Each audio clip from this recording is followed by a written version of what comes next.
What is up? What is up, Raider Nation? Welcome to a special episode of the Most Notorious Podcast with me, myself, your boy Cheeto Linus, and my boy Raider Will. What's going on, big dog? You're muted. What's up? Hey, all I gotta say is it ain't my fault.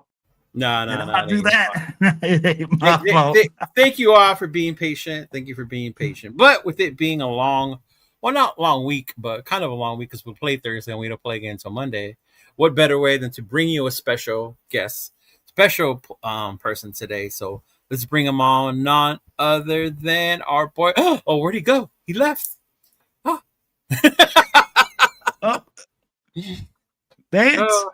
Vance. Are you there? There he is. I see Vance. We got. I think. There he comes. He left. He came back. We lost him. Yeah, we lost him. Huh? He'll come back. But yeah, we have Raider great Vance Mueller on the show today. I thought it would be good to have. I've been bugging Will so we can get more players on the show today. So today happened to be the day, and then it kind of coincides with other stuff we got going on. But hopefully he'll come right back in. I'm sure you'll message him. Right now, let me see here. Let me message him right now. Hey, there he is. There he is. There he is. Oh, let's go. What's up, everybody? What's going on, Grand Junction? What's going on, brother? How you doing? Hey, doing good, man. Good to see you guys. Man, you too. To me, I always get humbled when we have players come on the show. One of my biggest things as a kid, like if I see any player in a Raider uniform, to me, you're like, you're glorious to me because you were able to wear that amazing uniform. So appreciate you for making time and coming through to the show with us today. Oh man, it's my pleasure. Raider Nation, we're family, baby.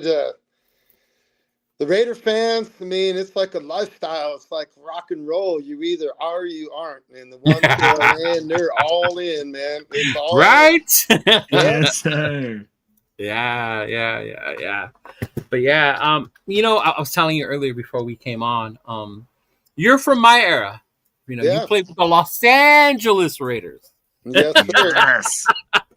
So you were one of the greats of the Los Angeles Raiders. So it's even better or bigger for me because that's the era I grew up in. Obviously, I'm a Raider fan no matter where they play, but to be able to know that you were part of the Los Angeles and that whole era, that whole nostalgia had to have been like amazing to have been part of that, even if it was for a short time. Well, it was the big thing for me because I went to college in Los Angeles. I went to Occidental College. It was not too far down the road from the Coliseum. So I'd always been a Raider fan. My parents were huge Raider fans. And to be drafted by the Raiders was an amazing experience for sure. Right. And you were a 4th-round pick, right? I was. And, the day I got drafted, Mr. Davis called me on the phone and picked that phone up, man. It was just, I didn't even think it was real. It was amazing to have him on the other end. Just said, hey, right. Do you want to be a Raider? And I said, you bet. Oh my God! Like, tell me about that experience. Like you're sitting there, and back then the draft was not what it is now, right? Well, no. Here's the funny thing about it. Back then, 1986, the draft was on ESPN, but it was only the first 3 rounds. Yeah. And so I was actually down at my frat house, and I gave the Raiders. We had a little payphone in the frat house, and I put that phone number as my contact that day. It's like, Dave, no. I'm sitting in there, and Bill Parcells had called my dad the night before from the Giants, and they said they were going to draft me in the 3rd round. So we all kind of skipped our afternoon class and went and turned on TV, and the 3rd round went by, and I didn't get drafted. And then ESPN went off, and the phone rang like 30 seconds after. Uh-huh. And one of the guys grabbed the phone, and it was Al on the phone, and they're like, hey, this guy says he's Al Davis on the phone. I said, give me that phone. And so they had traded with the Giants, and then I ended up getting picked by the Raiders, like right at the top of the 4th round there. Wow. We have some younger fans in our chat. Most of them are older, but I don't Yeah, think they understand that you just said you gave them the phone number of the pay phone. yeah, right. How about that? Like, how about that? Like, Hey, not Yeah, just we any had this old payphone. phone in the house, and we just always kept it in there. And uh, it was always reliable, so that's why we left it in there. oh my god, that's Bro, hilarious. and when somebody has to answer that and they go like, hey, there's some guy named Al Davis on the phone. Yeah, they didn't I realize feel it like, was actually Al, and I had to run over there and said, "Let me have the phone." Mhm. Oh my gosh, yeah, that was a wild experience. Yeah. oh So man. did you expect to get drafted? Like, what were your hopes going into that whole day? Well, I had worked out for a lot of different teams, but I was from a small school, and so I Right. honestly, I just didn't know. Um, I did sign with an agent, and Oh, okay. he said that he felt like I was like a 50-50 shot that I would get drafted. Mhm. But then Bill Parcells called my dad the night before, and I really thought, all right, I have a legitimate chance to get drafted. And so I was all excited. And then all the third round went by and I didn't get drafted. And I'm like, oh my gosh, I guess they changed their mind. But then Ah, the phone rang right after. And then, wow, it was just, I was still in school. I was running track. I was getting ready to leave to go to track nationals at that uh-huh. time. Ooh, And okay. so, man, I was just like, there's so much energy. It was just hard to even explain it. So, That anyways, when I got drafted, the whole school shut down that day. The president came down, and we just had like a big party that whole day down at the house. It was actually just a totally wonderful and amazing experience. no way. That's Yeah, great. The whole school is like, we got a guy drafted. He's going to the yeah, NFL. It's time to yeah. party. And it went from like 20 guys hanging down at the frat house to having like 200-300 people coming down. We had the local liquor store guy, a couple restaurants. Hey, we The liquor brought some store guy. food, and oh yeah, it just turned into a great, great day. Oh my god. And it's funny because Al Davis is the one who called you. And if you think about it, Al was known for taking players from small schools. Mm-hmm. Yep. You just shared you ran track. So your speedster, Yeah. you had Al Davis written all over you. You were like exactly the kind of player he goes after, huh? Yeah, I mean, you don't really know at the time. You hear all that stuff, Yeah. and it just turned out to be really amazing. I'm so thankful for my Raider time. Thankful for the Davis family. Just they've always been great to me and my family, and I just appreciate that whole organization from top to bottom. That is awesome. That is awesome. Yeah. So, Vance, let me ask you about this. Let me ask you about the first time that you walked in to the Raiders facility. Your draft pick. You walk in. I mean, like you come from this small town college or a small town school. Yep. Now you're with the Raiders. You walk into this facility. You probably see all these legends walking around. You see Super Bowl Howie, rings hang. Yeah, you Marcus. see Super Bowl rings hanging. I'd be like, how was that Yeah, when experience? you And I walk mean, through the little practice facility there in El Segundo, which now the Rams practice there just down the road from where we were, Uh-huh. uh, you have the Super Bowl pictures and John Madden up on the shoulders and, all these trophies and everything right there. And you walk in, and it's kind of like, whoa. And you just knew that when you walked in the door that the expectations are different here. It's like we expect to win. We expect to be great. We didn't like hope that we were going to have a good year. It was like when you walked in the door, it was like, man, we got to get to the playoffs, and then we need to take it all the way from there. And that's just how we kind of approached every year. Oh, that's man, awesome. Dang. imagine this, Cheeto. You got a backfield. Bo Jackson is there, right? Yep. That's the Bo Jackson era. You got Marcus Allen in the backfield. Yep. We And had here, Steve Smith, who was an incredible Steve fullback from Smith. Penn State. Yes. Yeah. It's just legends everywhere you look. It was Mhm. it was intimidating being there as a rookie. Like, man, do I belong here or not? Right. And you got to earn your place there for sure. Ooh. See, I'm glad you brought that up because a lot of players nowadays, you hear they get drafted, and then they ask them, "You're a Raider now. Like, what does that mean?" Like, you hear about the mystique and things like that. Having you here, having you actually experience that. Like, did you feel the mystique, or like you were like, "Oh, I'm part of this uniform now. I have to set a certain expectation for myself." No, I didn't feel like I was part of it yet. Okay. Um, I think the people around me were really good about, man, hey, you got drafted, but that's like a tiny part of it, man. You got to do Woo, the I work love it. now.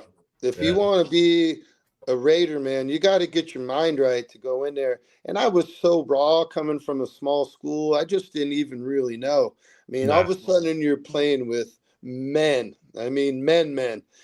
And one thing about the Raider Nation, though, and our Raider teams is that I mean, if they welcomed you in, you were in. And the veterans taught the young guys how to play, how to carry yourself, how to be a Raider, because they're like, hey, if I get hurt, man, I need you to go in, and we can't have a drop off. We got to be able to hold it so we can win when we all get healthy and we get back. And that was the Mhm. expectation. It's not like I was ever going to take Bo Jackson's or Marcus Allen's job. But if I had to go in there and play him, and I was expected to, be good. Don't make mistakes. Just hold your ground, hold it down, till we get back out there. And so, man, I've really tried to do that. See that's awesome to hear that had that veteran leadership in the locker room, guiding you the right way. Because I know a lot of the times maybe it's the new age of football. They come in like, oh, I was drafted, I want this or that. But for them to tell you like, no, that's the small step. Now you got to earn your way up around here. That's so awesome Yeah, to no, hear. it was like that. Marcus Allen was an incredible leader and probably one of the smartest football guys you'll ever know. I mean, just an amazing athlete and just a great human being. No, wow. The Yes, you leadership. the leadership. When you got to that locker, is that who the leaders were for you? Was Marcus was the primary one, or? Well, I mean, I think there was a lot of guys. Matt Millen was an incredible leader, and Mhm. certain guys you didn't want to mess with. Obviously, Howie was one of the leaders on the defense. We had guys Mhm. like Jerry Robinson, who was an incredible leader. Lester was still there. Lester was one of the leaders and the great Oh, coaches in Lester's that locker room. amazing. Yeah. So, there's a lot of things going on there. Plus, we had legendary coaches. We had Willie Brown and Freddie Blanikoff and Tom Flores. And I mean, you just everywhere you turn, there's legends. Plus, on our side of the ball, we had Jim Plunkett. And, Plunk was an incredible leader. Oh, that is awesome, dude. You Plunkett, Flores, like those are Raider like royalty legends that you are Oh, describing right now. Yeah. oh, for sure. Yeah. What was it like playing for Coach Flores? Coach Flores was great. I think he really mentored me quite a bit on how to become a man in the Raider world. And I owe a lot to Coach Flores, and I appreciate him tremendously. Yeah. Let me ask you a quick question about that, Vance. Like, Yeah. you know, a lot of people think it's all about the X's and O's, and like when you take a young player and just say, "Hey, all I'm going to do is teach you football." Do you think it's a lot different? Because I mean, like for me, I think as a coach, what I think is I bring you in, you're a 23-year-old young man. Not only do I have to teach you how to play this game, but I also have to help you in being a man and in developing yourself and holding yourself to a certain standard. Do you think that coach is that what Coach Flores did with you guys, or how was that instilled? It's interesting because we had some older coaches and we had some younger coaches on the staff. But, Coach Flores would always say, it's like, hey, I want you to be yourselves here, but you have to understand that there's an expectation and you have to be professional when it's time to be professional. But my running back coach, Joe Scannella, he he was an old school coach, and he's like, Vance, if you want to be a Raider, you got to be tougher than woodpecker's lips. It's rough out there. Tougher You than know, woodpecker's lips. yeah. Because, we did live pass rush and, live goal line, and I wasn't from that world, I was a running back and, I was kind of, the big fish and little pond type of thing. And I was kind of pampered, I'm sure. And when you go there, there's no being pampered, man. It's all about survival. So, you learn how to do it real quick or you don't make it. Right. And that's a huge credit to even your accomplishments. Fourth round draft pick. You mentioned the running backs that were in that room that you were in, and you were able to remain on the team for as long as you did. Like, that's not easy. I don't think people realize like how No, hard it is to be it's able to not stay in easy. that job. Yeah. And, I think the thing that helped me was I was kind of a jack of all trades because I could jump in at tailback, I could jump in at fullback, I could play special teams. And I think sort of being able to wear a lot of hats, and a lot of guys in the league, same thing. You see him, you think of Mozart on our team right now, who's a special teams player for a long time. Then he got some success when, San Francisco needed him, and he turned that into a nice career for himself. Right. And so being able to do those things, kind of helped you stick around. And if you get a few opportunities and you make a couple plays, that helps you a little bit too. And so anyways, I was just very, I think, like we were talking with Will beforehand, it's like you have to be sort of at the right place at the right time. A lot of things have to line up. There's a lot of luck involved with being able to stick around. And for me, I just think a lot of those things aligned, and I went to the right team at the right time. Oh, okay. Yeah, the right team. Were you a Raider fan before you became a Raider? Haven't gone to Oxford? Yeah. Yeah, it was. My dad was a huge Raider fan, and so I just kind of grew up in a Raider household. And so to get drafted, my dad was stoked out of his mind when I got drafted by the Raiders. You see that? I'd be I would be running around my own house. I'd be like, dude, I'm never gonna miss a game. Yeah, he never missed a game, and he just wasn't that kind of like, he's an old school German dad and he doesn't show a lot of emotions. But when I got drafted, that was probably the most emotional I ever saw him. Wow. Yeah, I can imagine having your son drafted to your favorite team. Like, yeah. Yeah, I mean, they were just taught up in the old German household. You just put your head down and you work. You don't dream big dreams. You just kind of work and, hope it all lines up. And, he was a military guy. He served in the Air Force for a long time. Oh, wow. Really? I was actually born on the Air Force Base in Tucson. And so, he was taught we're blue collar, man. We work. That's what we do. And I said, hey, I want to go to college. I want to play football. And, nobody in my family had ever done anything like that. So he was like, okay, but, don't dream too big. And I'm like, hey, I'm just going to go where it goes. Well, was that always your goal? Like you wanted to go to college to play football? Or when I did. Yeah? Yeah, okay. From the time I was little, I just loved playing football, and I really hoped I'd get to play in college. I was lucky to get to do that. And then when you're playing in college, I don't think you ever, especially when you go to a small school, you don't really think, man, I'm going to be going to the pros. But again, being at the right place at the right time, we went to a school at a time that hadn't had a lot of success, and there was a bunch of freshmen who could have played elsewhere who all ended up going there at the same time. And we took a team that had been like notoriously 2-8 and 1-9 and for 15, 20 years, and then we go 5-5, and then we go undefeated for 3 years in a row. And I just think that all help contribute it, and it's all to just being around great people, and being at the right place at the right time. Oh man, that is awesome. Vance, let me ask you about your welcome to the NFL moment.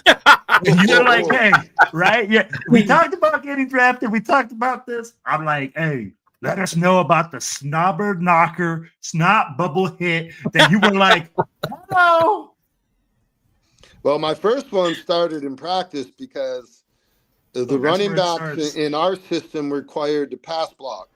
Yeah. So we used to do an ABC after school special, and the young running backs had to stick around with all the starting linebackers and go one-on-one pass rush. Oh, wow. And I had to take Matt Millen on an 8-gap blitz head on, full juice. Oof. And my neck is still sore. So I can tell you, that was a wake-up moment right there.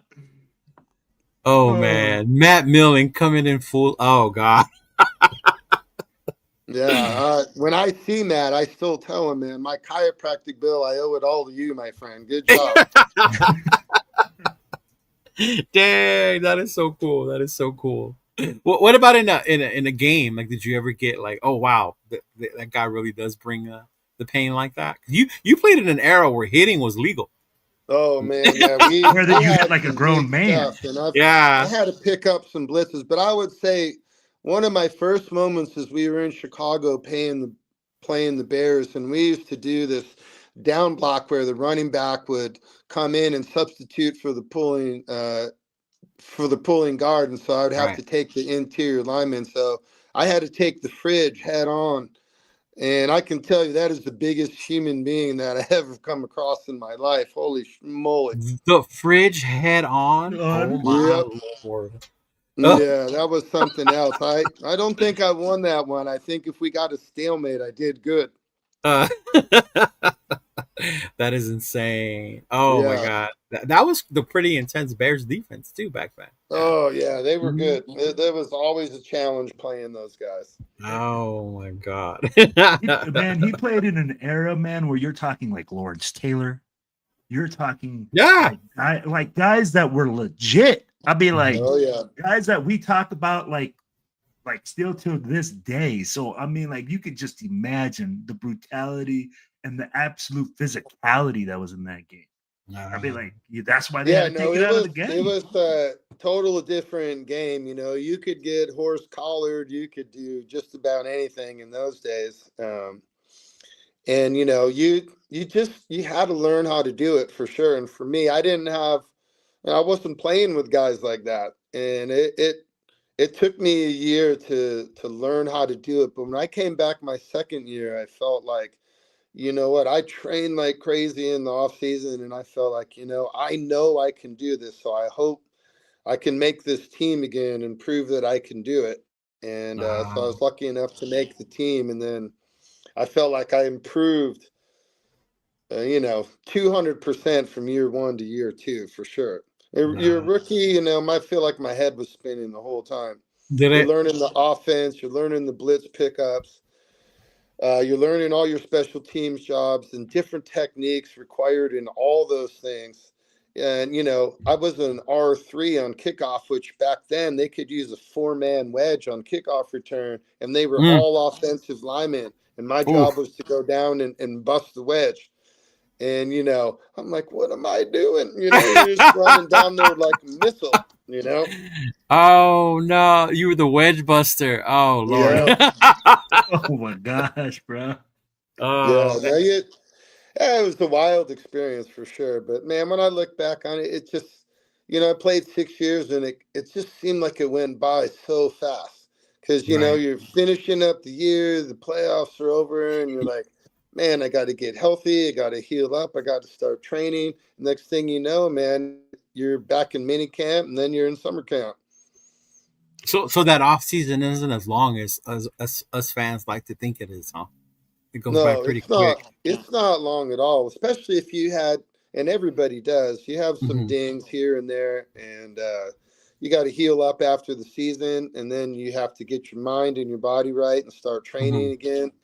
And you got to come in there in shape and ready to go. And so, I mean, it's a year-round thing for sure. For anybody who takes it serious, I mean, it's always a year-round thing. Now, we got a good question from our boy Big Luck. What was training like back then? Like before all the science, data, stats that they have now. Like what was training like back Contraptions. then? Yeah, I know, Yeah, I right? mean, so like we would show up around 6:37 in the morning. This is in the off season. We'd meet at the facility. We had a group of guys and we had a big hill that went from PCH up El Segundo Boulevard, and we would run 400 yards wind sprints up that hill. And we would start with that. Then we'd head to the facility. We would stretch, have a little snack, and then we get out on the field, and then we would work on footwork, and then we would work on running routes, try to get the quarterbacks there, and we would do all that. Then we take a little break, we have a little snack, and then we go get our lift in. So you lift for about an hour and a half, 2 hours. Then we'd eat again, we'd have lunch. We take a little break, and then we would meet in the afternoon and we'd do some type of cardio thing where we'd run basketball games, racquetball games, and then we would just try to finish off with the light lift at the end and then go eat dinner. So it's like a full on day since 6 in the morning, basically. Full on day. Wow. But I mean, there's a lot of eating in there, and there was a lot of conditioning in there. But Yeah. back in the day, man, I was trying to eat like 7,000 calories so I could keep my weight on. Oh You said wow. 7,000 calories? 7,000. Yeah. Oh, What were you weighing back then? Like what was your playing weight? Well, I came in as a rookie at like 218, and I got up to 238, and so I played a lot of my time at 238. Yeah, okay, I could see why you would come in as fullback at 238. ooh, that is thicker than a snicker. Yeah. That is crazy. Yeah. But over the years, and especially even in LA, the fan base was just always incredible. And if you were there, coming out of the Coliseum, we'd walked out and our cars were right there and all the fans were right there and they'd be all lined up. And I was one of them. We'd go out through the gate all the time and we just hang out with the fans before we went home. They had great barbecue and oh my gosh, just incredible Mexican food all the time. From anything you could want, they had it. And it was just so fun. Appreciated those fans. They were amazing. Well, I'm glad you brought that up. I was going to ask you about that because as Raider fans, as a nation, there's, it's Oakland and, they're in LA. Then they went back to Oakland. Now we're in Vegas. It's never going to be the same. But you haven't experienced Los Angeles. Like, what was that like for you having to be able to been in that era, that time frame of the LA Raiders being as big as they were? Oh, it was incredible because, rap music was really hitting the scene. And all those guys were all right there in South Central around where we were. And so pop and rap music was becoming such a big thing. And it was just like part of Raider culture. And we grew up with that whole era. And man, it was incredible. All the people that you would see at the games. And it was a unique experience for sure. And there was, as you know, there's always stuff going on. I mean, the Lakers were in Showtime. The Kings had Gretzky. The Dodgers, were just coming off the World Series. And it was just everywhere you went, man. It was just something incredible was happening. Tuesday night boxing at the Forum. Oh, my God. So fun. There was just incredible stuff happening all the time. And it was just an amazing era to be young and be an athlete and being in that whole athletic environment at that time. It was really a cool experience. Oh, that is. You're right. You need to stop. You're giving Cheeto like all sorts of goosebumps up and down his arm right now. You're bringing him back to. He's about to start crying. The glory days where all three of my teams were great. It was an amazing time for sure. It really was. Yeah, because that was the era of Showtime, Fernando Mania and the Dodgers, and then how about Gibson hitting that home run in '88? Being in the training room, coming out and smacking a homer. I mean, that was one of the most amazing sport moments I've ever seen. The whole place just went bananas. Yeah.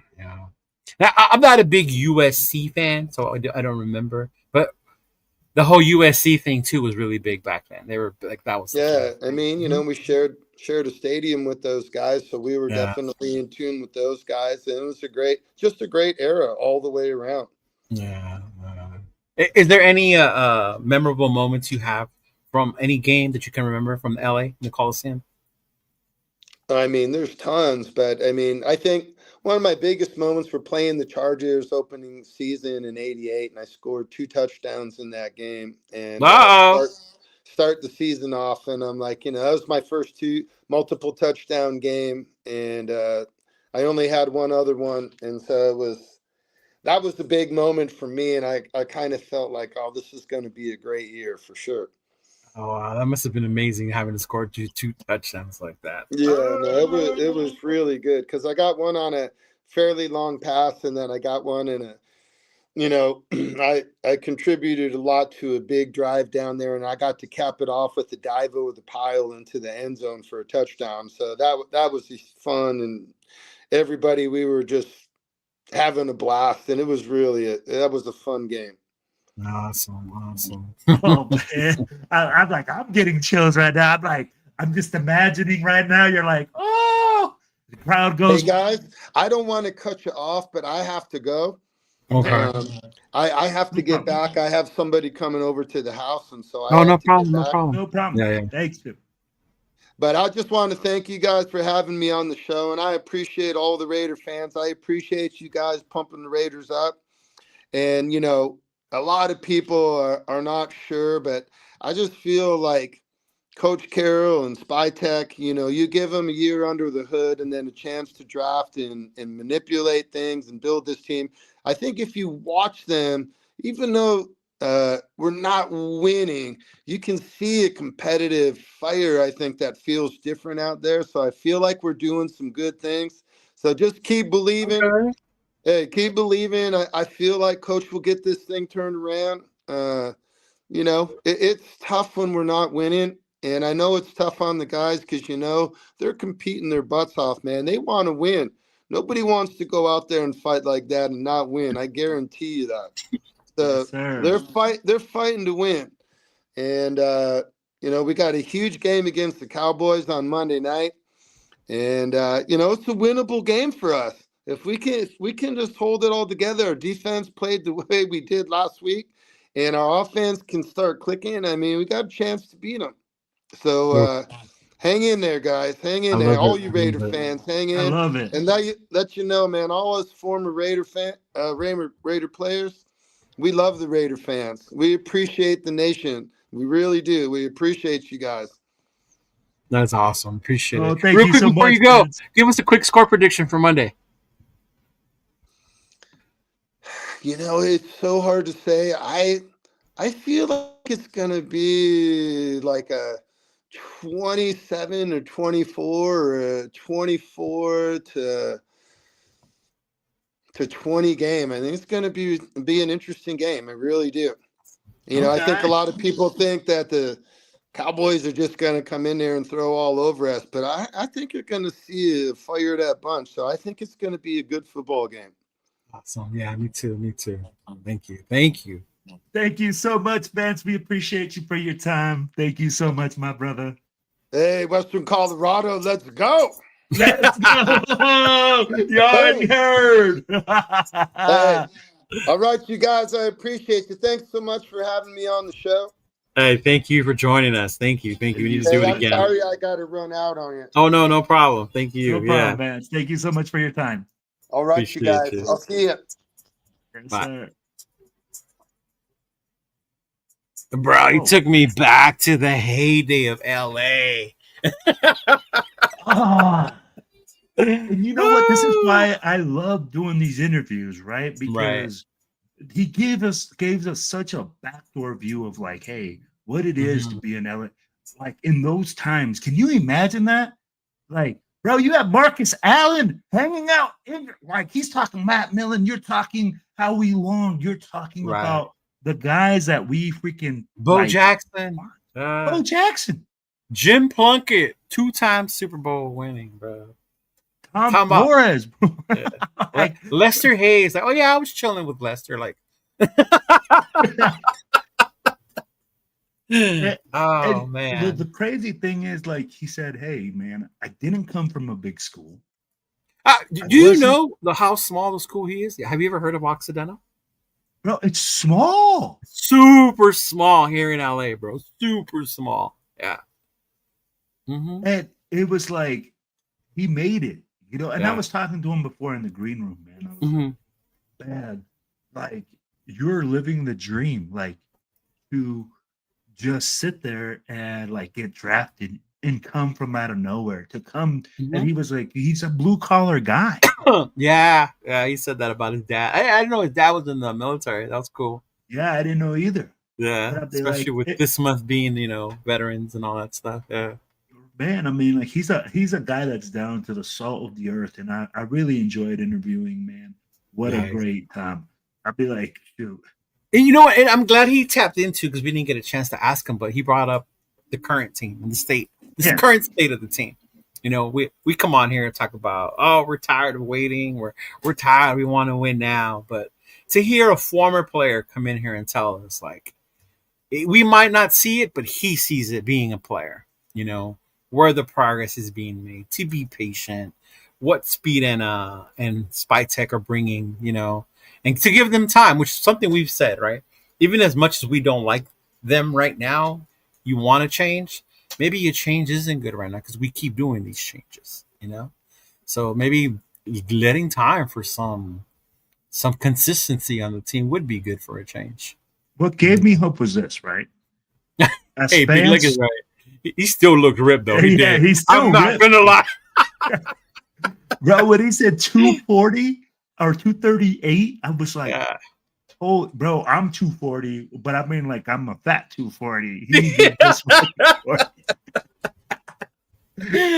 Oh, man. So, but, man, I'm like, what gave me hope was this, when he said, hey, man, there has to be a culture setter. There has to be people that bring you into the locker room and give you a way of doing things. Mm-hmm. And if he can see some sort of resemblance from what he had in the 80s in this team, well, it's too sweet. He said a soft 240. Hey, just like Jeff is a soft 300. I know, right? I love you, Jeff. Funny. No, he goes ND all day, Jeff. This is a good question, Jack. As being a Navy guy playing Notre Dame, who did you pull for? I'll let you know. When I was in the military, there was always a game that I always made money off, and it was Notre Dame versus Navy. Because I didn't go to the Naval Academy. I'm not a midshipman. I was enlisted.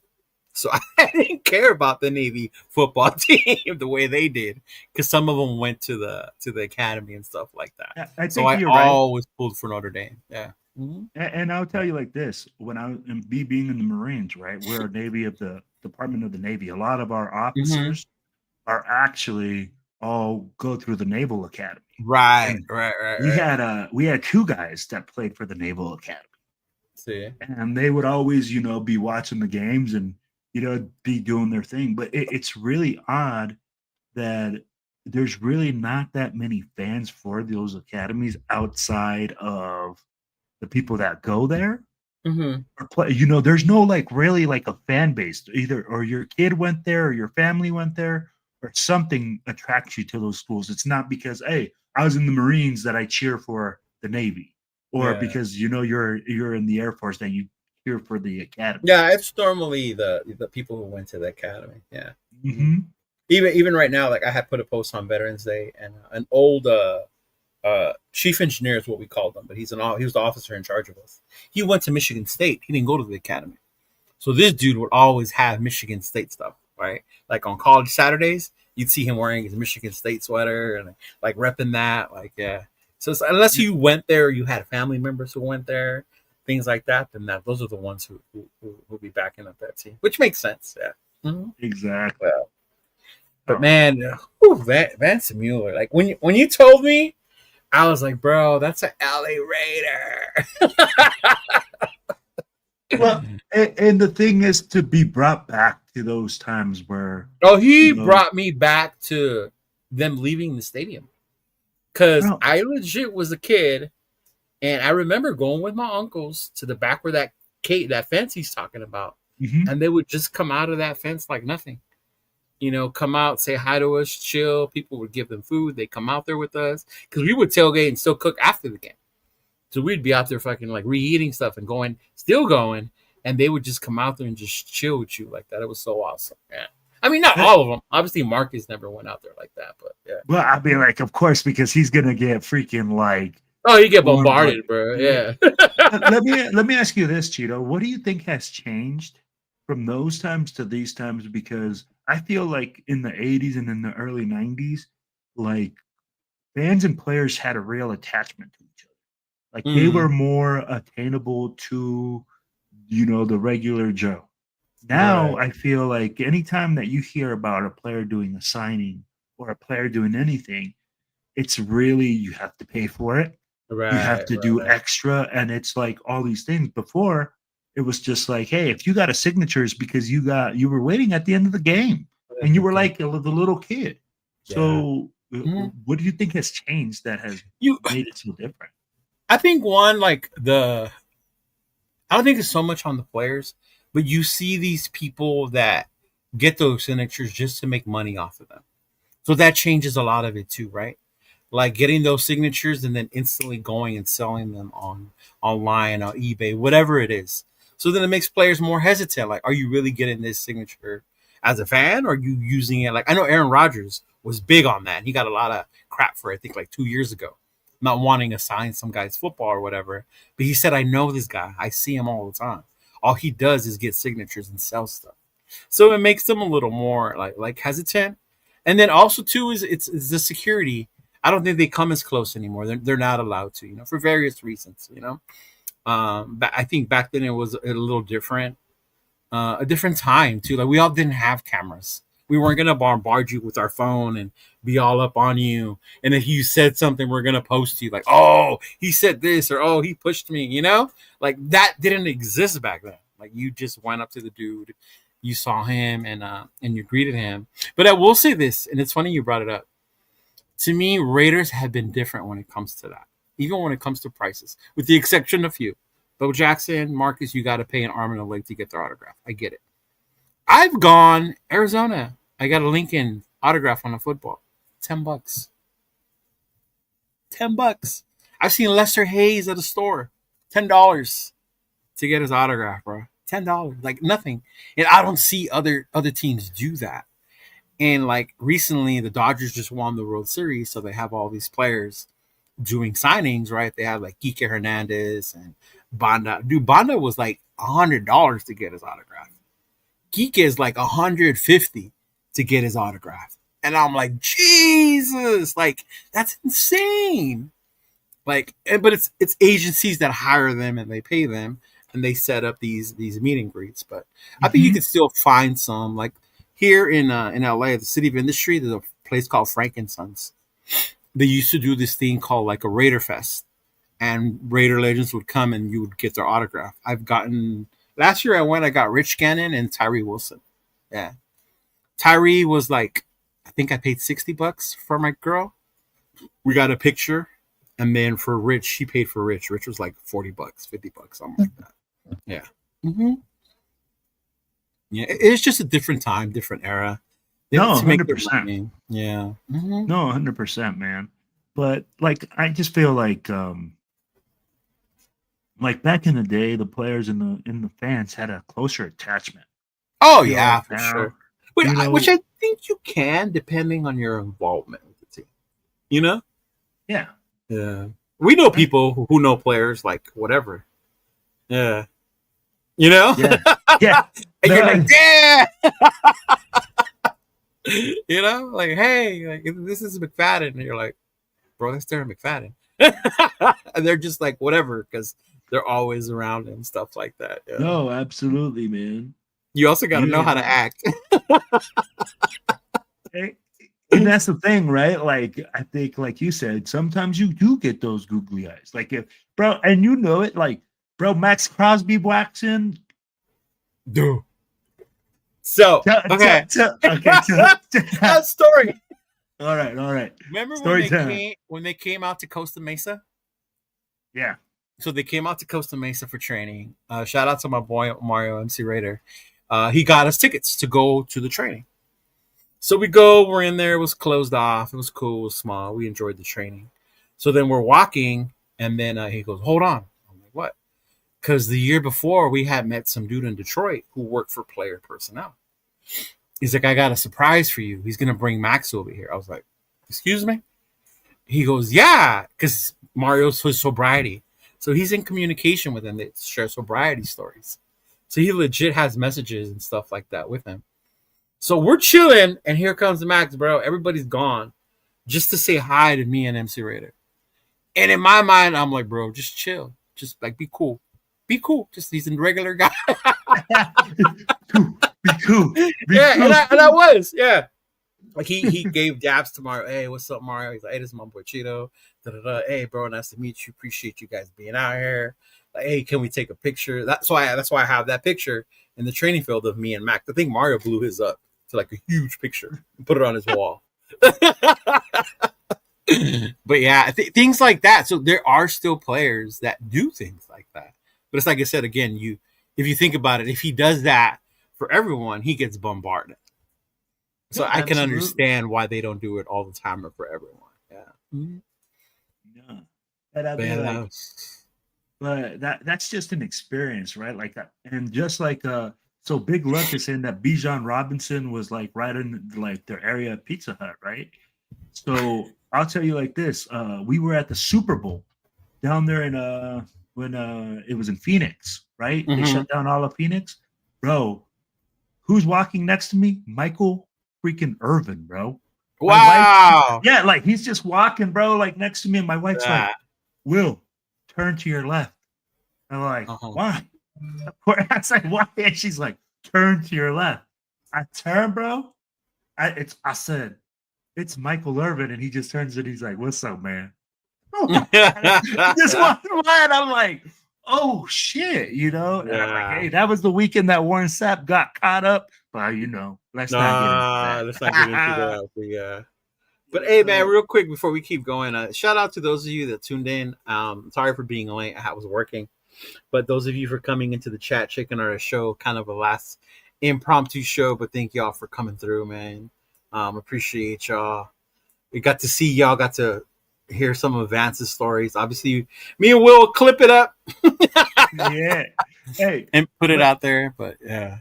I want to tell you guys something, man. I want to thank Leo. This is Leo's idea. He wanted to start doing a little bit something different, bringing you guys players, bringing you guys different type of content from us. So, yo, I appreciate you, man. Like, hey, bringing a different idea. I want to thank Steven Chavez right here. Yes, in the chat, man. Thank you, our Steven. boy Steven, hooking it up with Vance Mueller. We had him on, man. He had an hour. So, hey.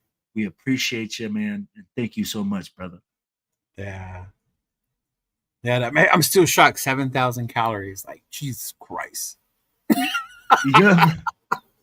That man said he had a 7,000 calorie diet, bro. What type of meal plan is that, bro? Like you see it, you eat it. Mm-hmm.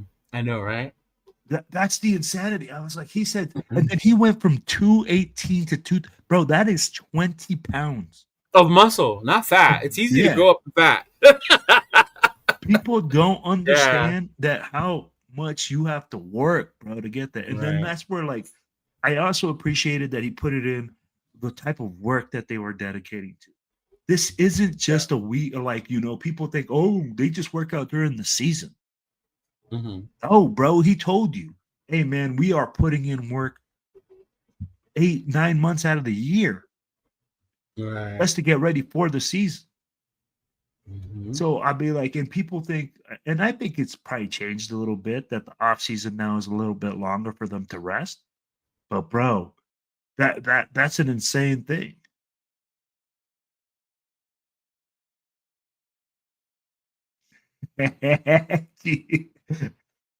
Sorry, it's my mama. I got you, bro. Hey, mama's there, so hey, that's top priority, no doubt. Yeah, but it's cool, and I like that we bring that, and it's funny because you'll see players like, oh, I got this player, the big names, but I really love when we get players like Vance, and then we're working on getting Leo on here as well, because you see, like, I don't know, to me it seems like they kind of have to work a little bit harder to keep making the team. Vance Mueller came from Occidental, fourth round draft pick. He played behind Bo and Marcus. He was never going to be the starter. So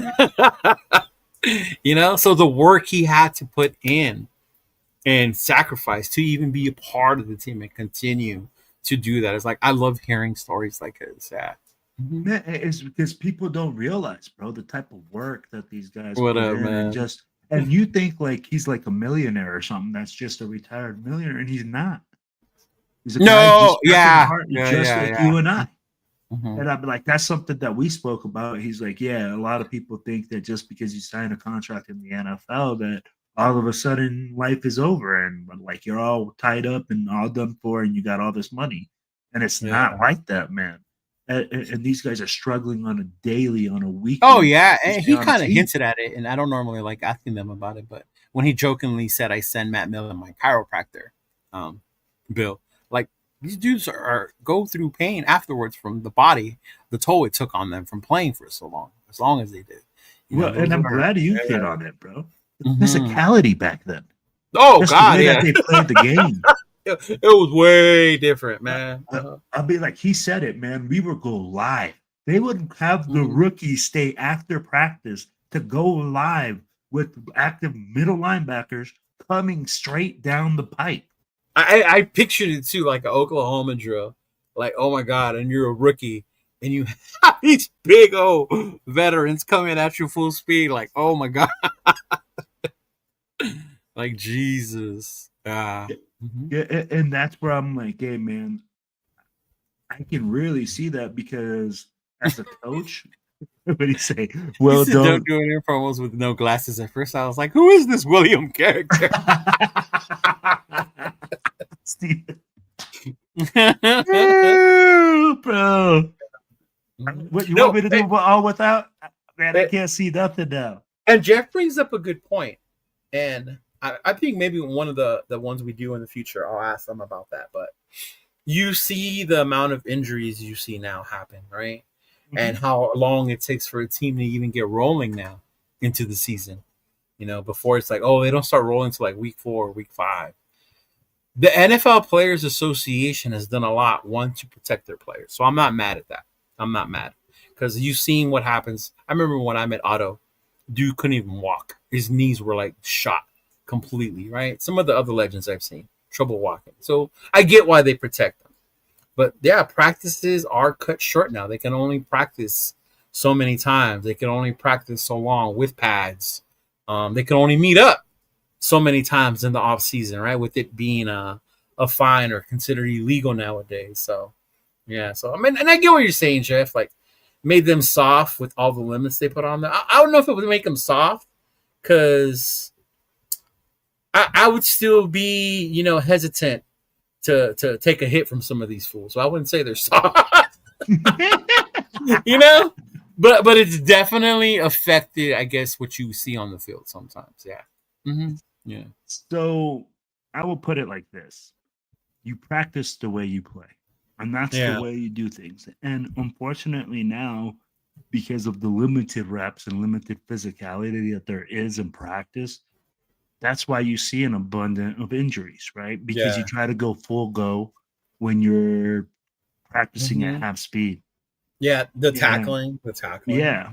And a lot of fans get frustrated and they don't and here's the thing, right? Here's why I sometimes get frustrated. When a guy goes like, oh, I can't believe that guy missed that tackle. I can't believe he did that. I go like, hey, motherfucker, go line up. I want you to go make that tackle. Yeah. Tackles in open space are difficult. They're not easy, man. It'll be like speed, adjusting, breaking down, like reading it and taking away cutbacks is not an easy thing. You know what I thought was the hardest?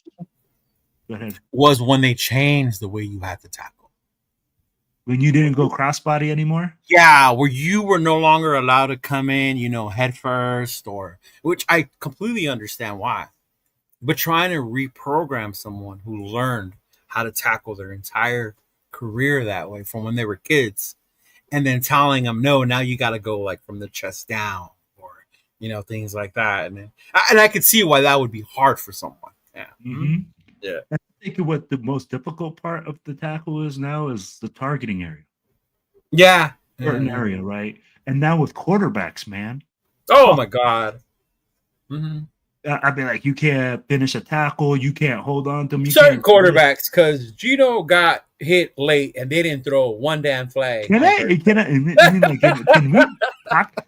So I want to ask you about that, Gino. And now that we're talking about it, I've seen a lot of hits being done with Geno Smith late in the game and being like a questionable, right? I haven't seen too many flags, but yet when I watch other games and I watch our team and our defense out there on that field, I feel like we get called for those on a consistent basis. Right. Oh, you hit him in the face mask. Well, what happens when you hit Geno in the face mask? Yeah. What happens when you hit Geno low? What happens when you hit Geno late? Right. And do you think that this is something that runs rampant in the NFL, that there are certain quarterbacks that will get a call? Oh, yeah. Quarterbacks that won't? Absolutely. I mean, and I think Geno is a prime example of that because he's not one of the elite tier money makers in the NFL. And I think the refs are programmed and told to protect them. I mean, if you told me we were going to play Kansas City, right, big rivalry game coming up, or even say Kansas City versus New England was coming up, but Mahomes got hurt because they were hitting him so much the game before. So now the NFL is like, now we're going to lose money because the Chiefs don't have Mahomes. That changes everything, or Mahomes, Herbert, or things of that nature. When it comes to the big names, I think they do protect them and they get the extra calls. Mm-hmm. Joe Burrow, same way. I mean, he will, but you definitely can see the ones that don't and the ones that do. Unfortunately, we have a quarterback that's not going to get those kind of calls because he's not one of their golden boys. He's not the moneymaker for them. Yeah. So this is going to lead me into my next question. And it's already been brought up. Let me ask you this. Yeah. Do you think we're going to go quarterback in the first round next draft? I'll tell you this. I can see us doing it because it's a need. As a person who watches college football and has looked at this upcoming draft class, this draft class is not as deep or as big or as good as, say, the one where May, Daniels, and Caleb came in. Like those three, like, damn, 1, 2, 3, remember that. I don't see that with this draft class. There's so many other high profile players that you can go out there and get. The first one that comes to my mind is Bain. Bain out of Miami. Shout out to my boy on 6 to the youth. Oh, everybody's on the Bain train right now. I was on the Bain train after week 1 when that dude went off against Notre Dame. I was like, who the fuck is this guy? Right? But no, I don't see that quarterback yet, and I get it. Fernando Mendoza, he's the one turning heads out there, things like that, and stuff. But to me, it doesn't have to be in the first round. I don't see one where you have to be the number 1 pick, and that has to be your guy. Like, I don't see a Peyton Manning. I don't see a Caleb Williams, or who was the other one that went up? Joe Burrow. No question. Boom, number 1, right? I don't see that one in this draft class. Because Moore is staying in. He's not coming out. Out of Oregon, he's not coming out. Right? Simpson from Alabama, he might stay another year. I don't know if he comes out. Arch. Doesn't somebody already have bad blood with Chip Kelly anyways? Who? The one that played for UCLA and then he transferred out of UCLA. Oh, Nico? No. No, Nico's not at UCLA. He's out. Mm-hmm. No, somebody doesn't. Somebody already is talking about one of those quarterbacks. But probably. Like, the thing is this, right? Like, we keep talking like one specific group. I think the Raiders really just need to concentrate on getting blue chip players. There's 2 ways you can do it. And shout out to my homeboy Rundown who pointed out. Mm-hmm. There's some of us in our little group chat. We're about doing it the Chiefs way. Andy Reid. right? Okay. About Hit doing me it with that your way. hit So me with the Andy Reid way. What is the so Andy their Reid way is they built a team and they had a formidable quarterback in Alex Smith, but they built the team. You know, they developed an O line, they had receivers, they had a good defense, drafting well, mind you, the whole time, right? Drafting well. And then once they saw their guy, a la Patrick Mahomes, they moved up, got him, let him chill, sit back, because Alex Smith was only going to get you so far, right? Put him in, and then all of a sudden, boom, you have this explosion. Because Mahomes is surrounded with Kelsey, with Tyreek Hill. You know, they've had numerous running backs, right? Good O-line until they did it. And then once they got beat by Tampa, what did they go do? They went to go build an O-line to get him protection. Or you do what Washington or maybe even New England, right? You get your guy, you get your quarterback, but then you start adding pieces around him while you develop that guy. You look at what New England's doing with Drake May. They drafted him last year, completely different New England team. This year they went out, got some pieces for him, got him a running back. They brought in Josh McDaniels as an offensive coordinator. Huge help for Drake May. You know, they brought in. Oh my! Look at Chase on. Josh McDaniels is an upgrade. An offensive coordinator, I said, not a head coach. You know? Oh. Yeah. So I mean, there's different ways to do that, but to me, the thing is like the Raiders have to find what their way is going to be and stick to that plan. Right? If you're going to go get your guy, go get your guy. If that's your guy, you believe in him, go get him. But stand 10 toes down with him if it don't work out. And that's why when you just said what you just said, right? You stand 10 toes down with it. Yeah. I don't think Mendoza's that guy. You see, and for various reasons. Like, okay, let me ask, why don't you think Mendoza's that guy? So, okay, I'm not going to go off all these crazy stats, and everybody's going to say that I'm going to go off what I see as a coach, okay? Mm-hmm. So when I see a guy as a coach that I just don't see him being the guy that can put the team on his back, not have an offensive line that is blocking for him, and not have players that can create space. He's not a guy like Peyton Manning that can take a regular Joe Schmo or a Tom Brady that can take a Wes Welker and make him into somebody special. Right. He needs special players around him in order to perform at that level, and I don't think we have it. Yeah, I can see that. Yeah. So that's the way I see it. I mean, like I think the kid's talented. I think he could definitely play in certain systems. But for us, for this team right now, we're nowhere near ready for a team or a player like that because he's not a leader. He's not a guy that's going to come in there and be but for you, it's the leadership qualities with Mendoza. You don't think he has that yet. And can he do certain things on the field? Absolutely. But I don't think he could do them at a high enough level to carry the team on his back. Okay. All right. So you're like that movie Draft Day. You just Bo don't have it. So you don't want to take Bo at number 1, the quarterback. Remember that movie Draft Day? Yeah. No, I do. And that's where and that's the way I'm seeing it, right? Like because if you go like, hey, if somebody was like, why didn't nobody go to his party? Like, hey, why is it that how does he do against the blitz or you see it you see those things, I mean, like or in a game when he gets rattled.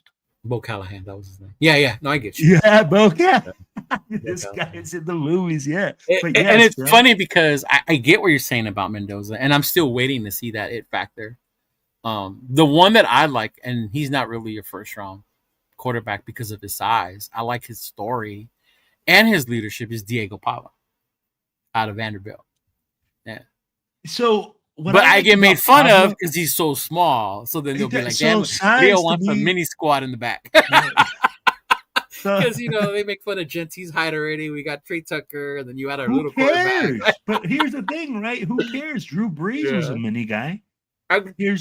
Can he? And that's my question, right? Yeah. Can he sit in the pocket and look in between the gaps? Just like Drew Brees does. Kyler Murray cannot, and this is why I have a big problem with Kyler Murray. People say, "Oh, bring Kyler Murray," but I said here's my biggest problem: Kyler Murray cannot look in between his linemen. And that's what Drew Brees did. Yeah. Mm-hmm. See, and I knew he was going to say that. So when we did the draft, we saw the draft. When we got Jack Besh, we both looked at each other like, because the story of his brother and all that, it's a good story. I'm like, bro, we don't need another football story. So Diego Pavia would be a good story, right? Because of his journey, his struggle to make it to the NFL. Yeah. He might win the Heisman. Diego, no, he won't win the Heisman. Diego won't win the Heisman. No. Isn't he in the running for the Heisman? No, it's basically Mendoza's to lose at this point. Yeah. No, is it now? I'm like, because from what I saw, Pablo was, when I saw last, at least probably a couple weeks ago, Pablo was still in the talks for it. He's like on the outside looking in. Yeah. But at the same time, for you to bring a team like Vanderbilt to that type of relevance, right. You know, it shows you a little something. And my thing again goes back to saying, I don't care if we got a mini squad. I don't care if you're producing. Shoot, give me 15 minis. We'll take them, right? Because they're producing. The thing is, like, when I see Pablo is, again, how is he going to do in Chip Kelly's offense? That's Chip Kelly going to use him? Yes, the coach. And that's where I'm starting to, like, do you trust Pete Carroll and Chip Kelly to groom and bring up a quarterback? That's the question.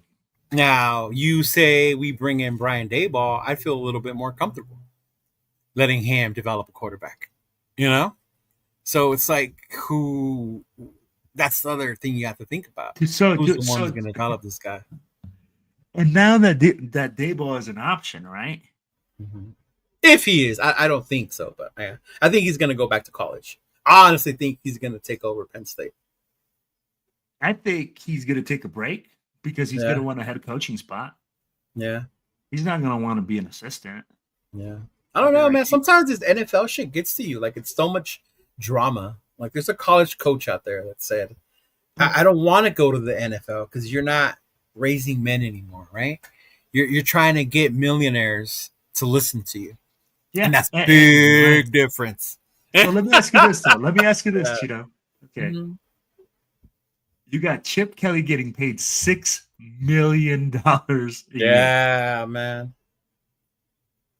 You're gonna fire him after one season? Offensive coordinator contracts are guaranteed. Oh yeah. You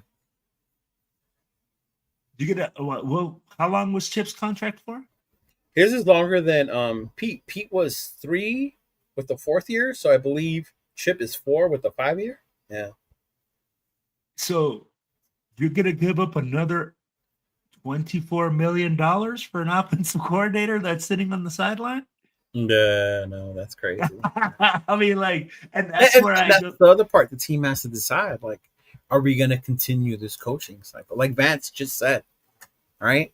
Give them time. I know it's hard, but if you give them time, can they show you something? Yeah.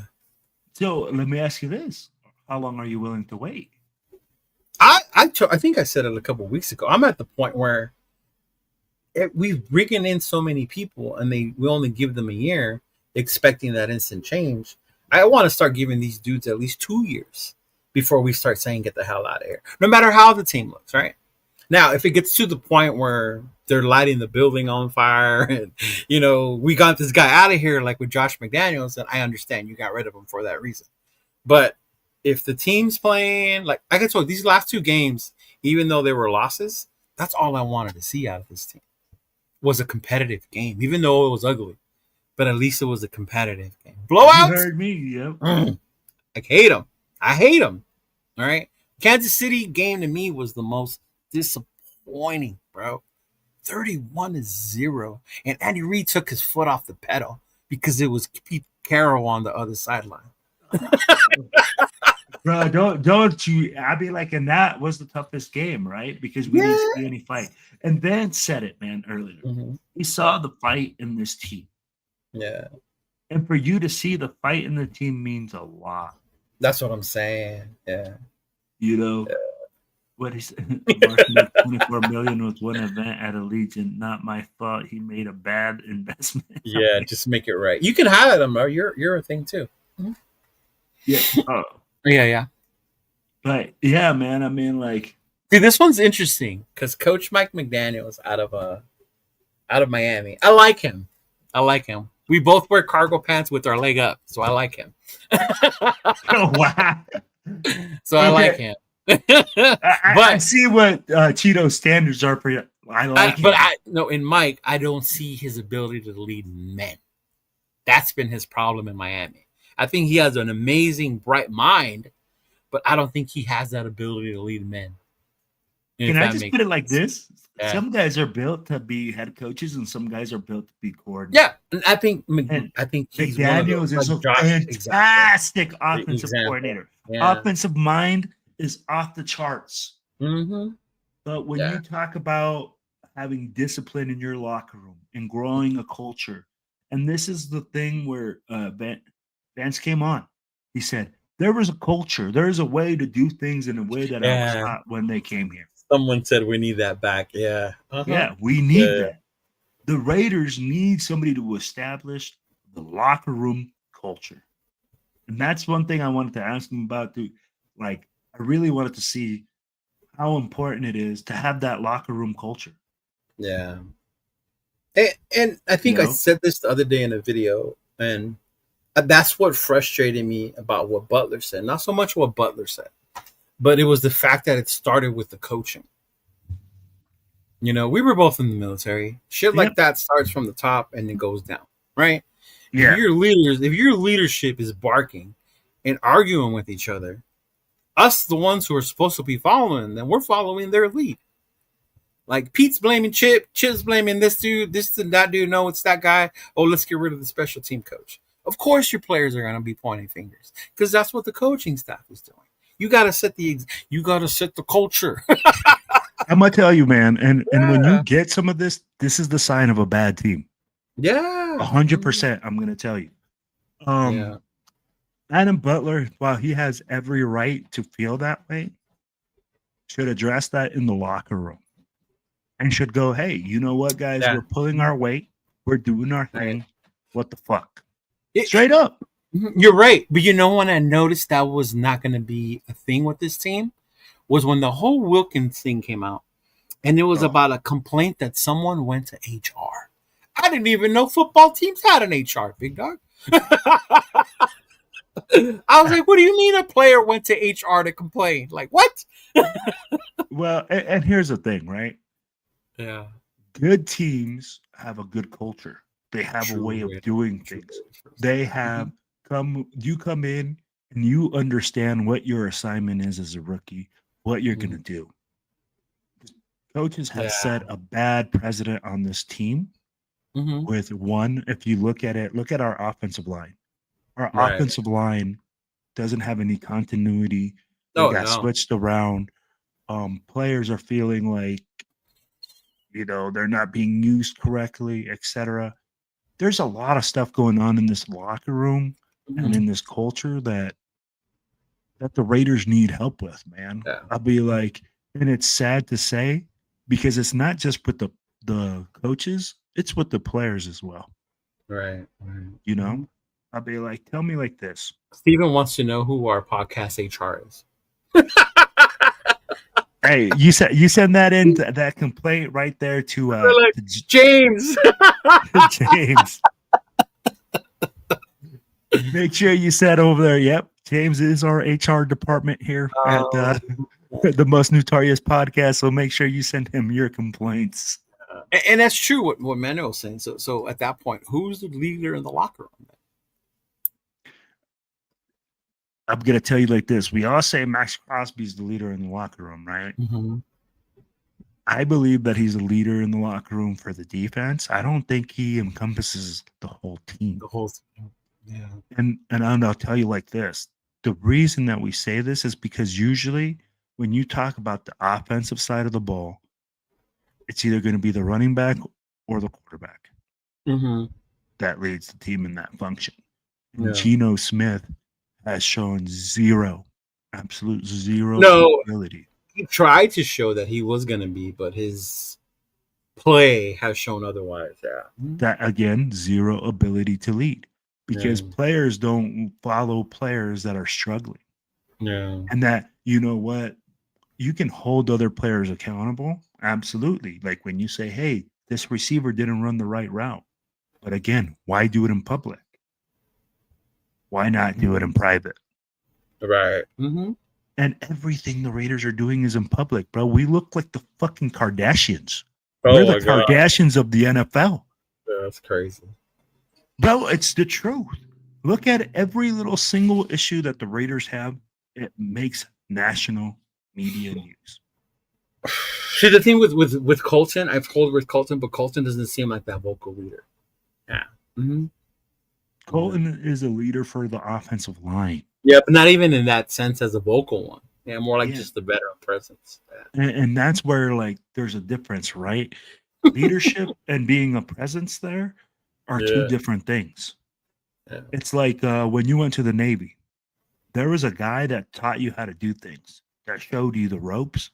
And then there was your senior chief that just walked in and was like, what are you doing?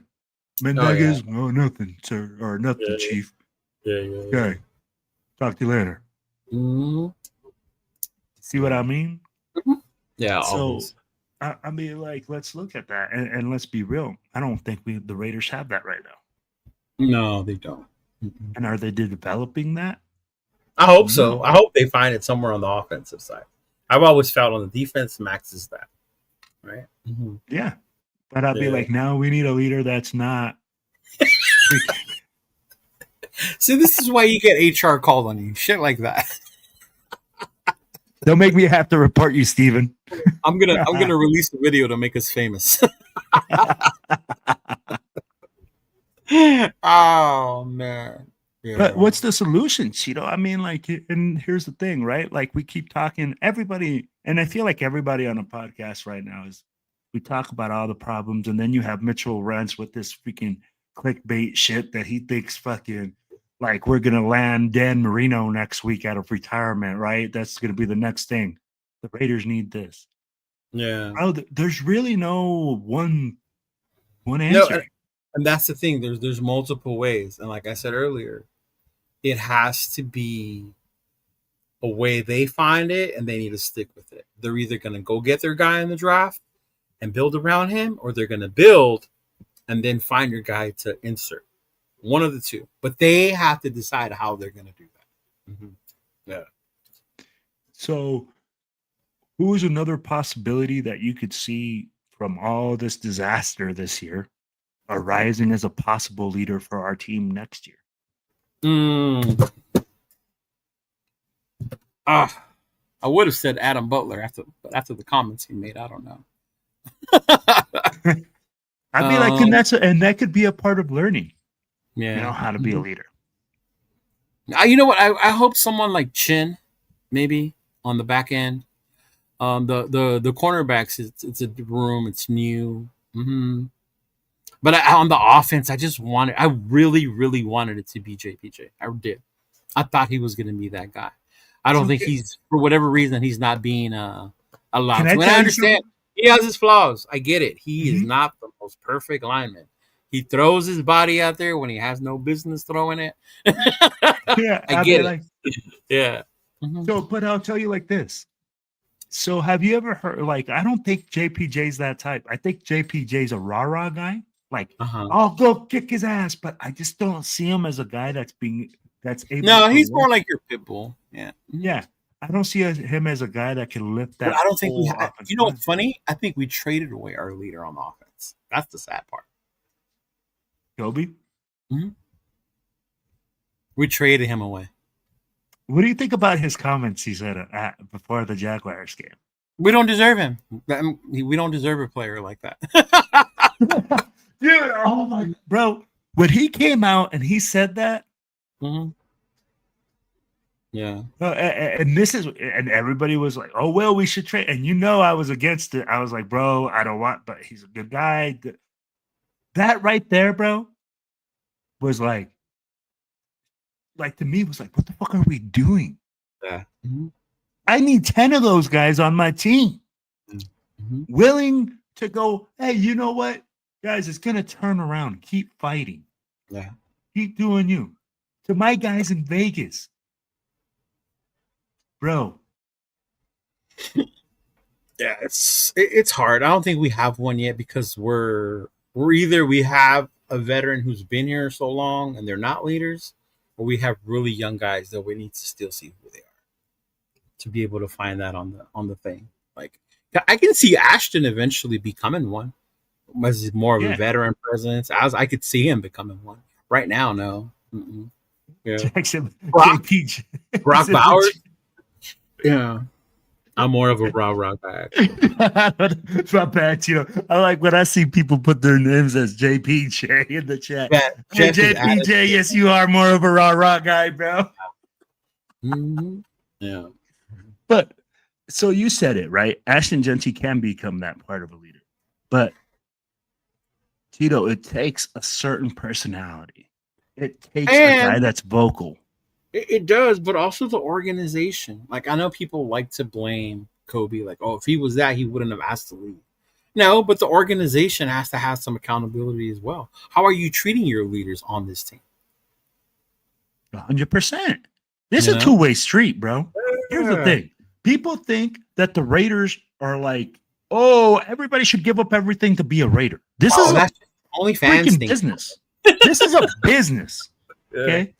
Like, if you go get paid, you're not going to go take a pay cut to go work for less. Yeah, no. You're going to make your money. Yeah. And here's the thing. We have been consistently bad at that. We give players that are bad cultured players that come in, don't produce, don't do a damn thing for this team, and we'll pay them.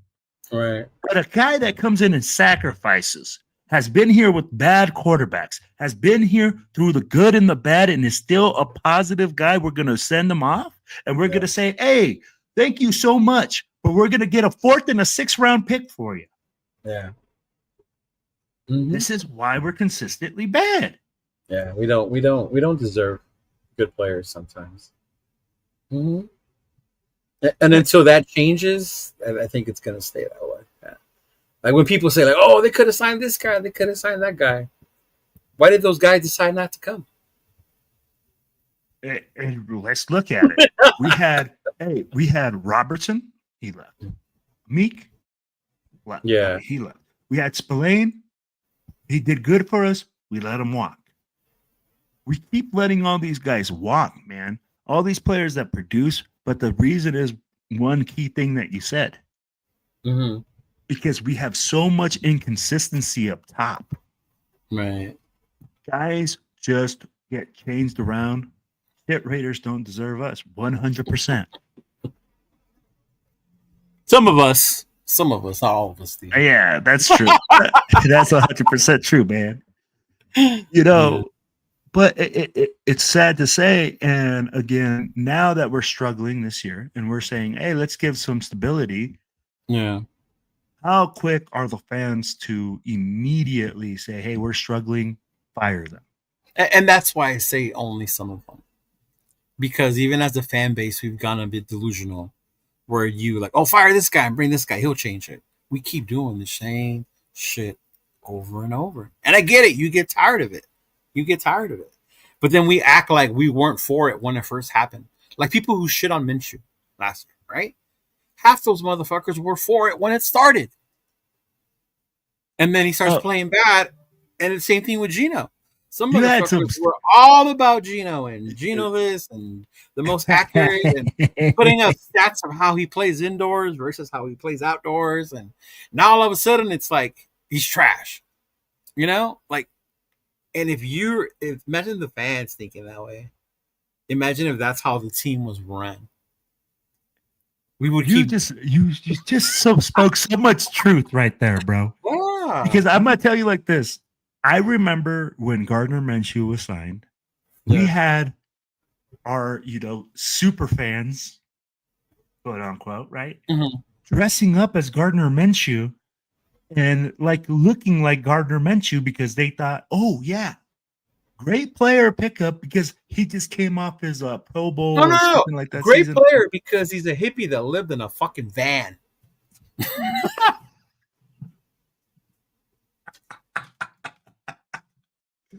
No, bro, like that. That one you just hit me with something different. That's for sure. But I mean, like, he people are so swayed by names. Yeah. Right? It was like when Randy Moss, when Warren Sapp came, when all these guys have come. Antonio Brown.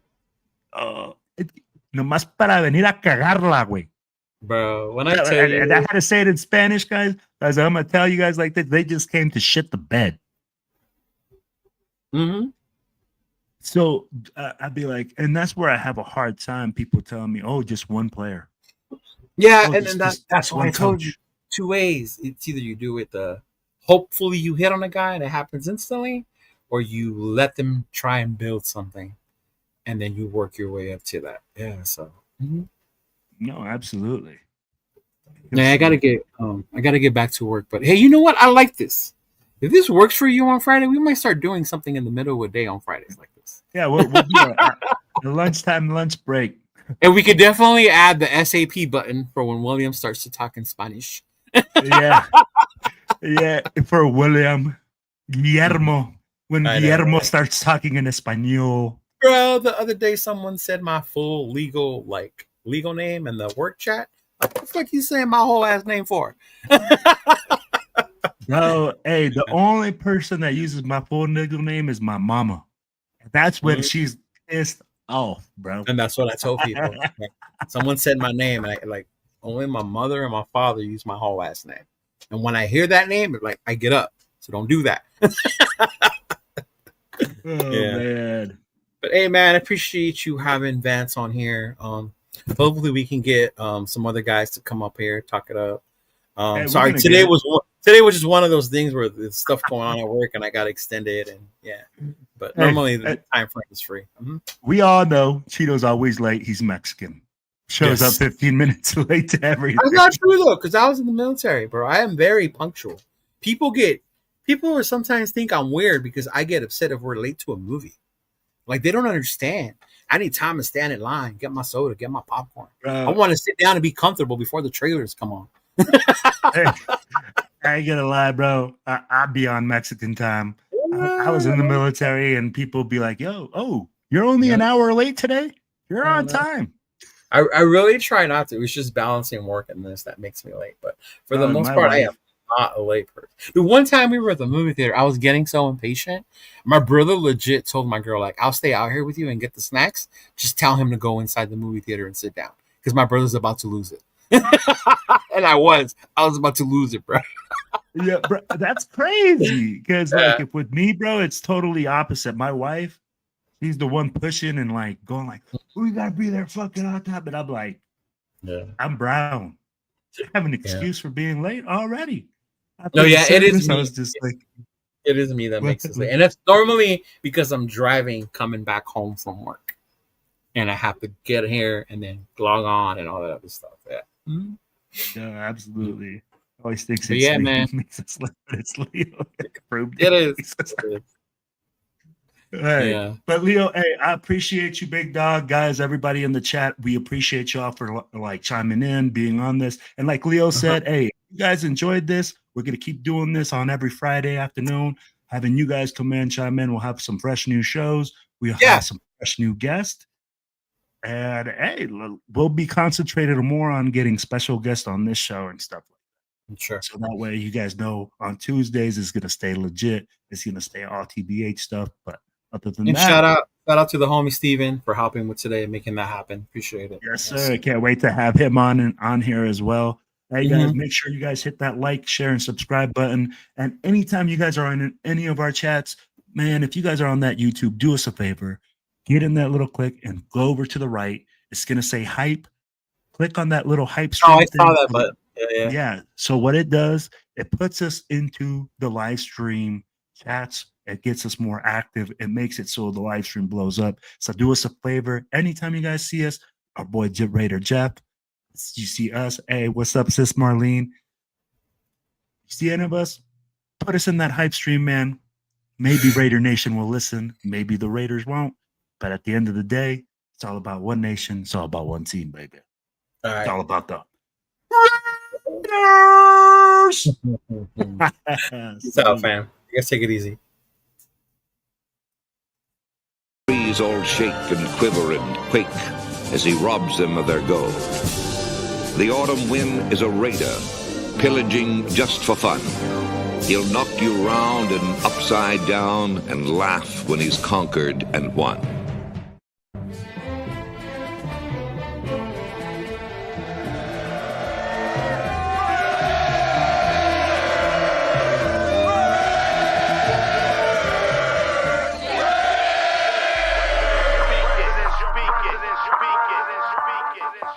And I approve this message. Oakland Raiders, Oakland Raiders, Oakland Raiders. Just win, baby, win, baby, win, baby. We are the Oakland Raiders, Oakland Raiders, Oakland Raiders. Just win, baby, win, baby, win, baby. Don't need no invitation. We are that Raider Nation. We rock that black and silver. We make them shake and shiver. We make them reconsider.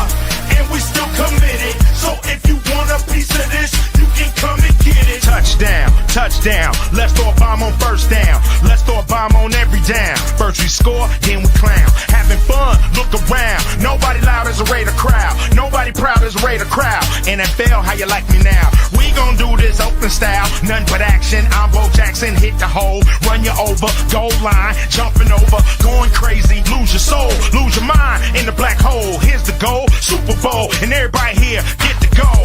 Don't need no